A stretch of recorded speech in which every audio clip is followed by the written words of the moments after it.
բայց երևույթային։ Գործի համատեքստին անդրադառնալով 168 ժամ Զարուհի Գյուրանյան,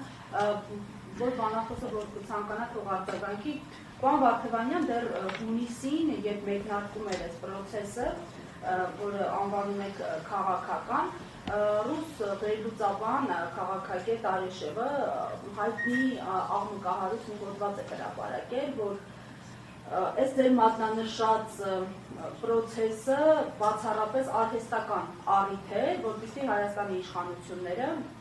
ազգայնացնելու անվան տակ հեծը ուղղակի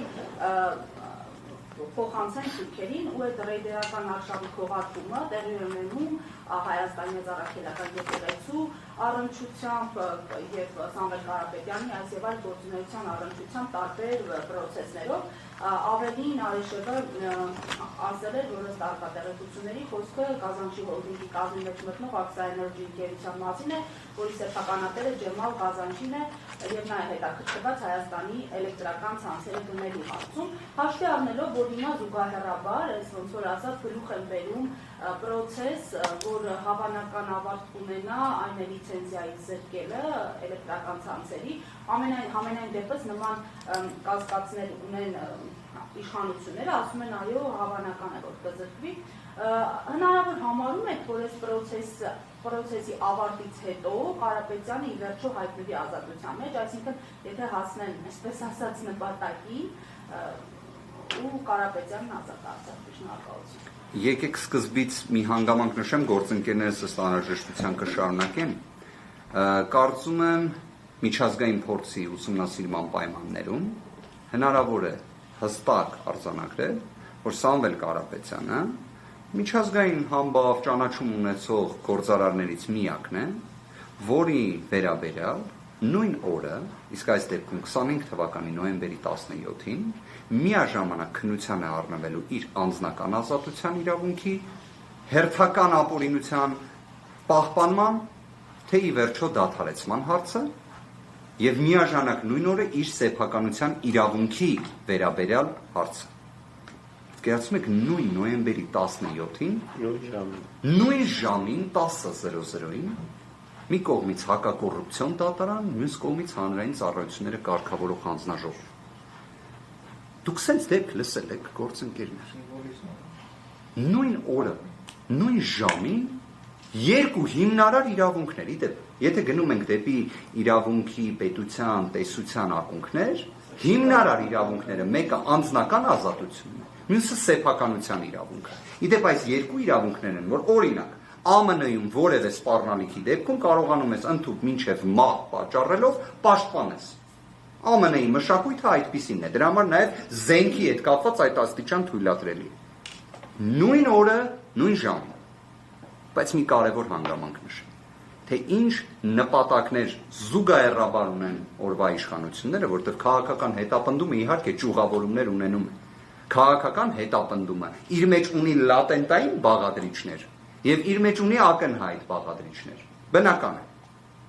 Սամվել Կարապետյանին 2025 թվականի հունիսի 17-ից հետապնդում են, մեր ձևով կմասնակցենք Մայր Աթոռի պաշտպանությանը նախադասության համար։ Սամվել Կարապետյանին հետապնդում են այն պայմաններում, որ հենց հունիսի 17-ին վերջինս գտնվում էր Երևանում իր հոր 40-ին հաջորդած օրվա դրությամբ։ Սա մարդասիրության, մարդկայնության, հայկական, հայավարի արժեքների տեսանկյունից է, սա դրա իսպար բացակայությունն է։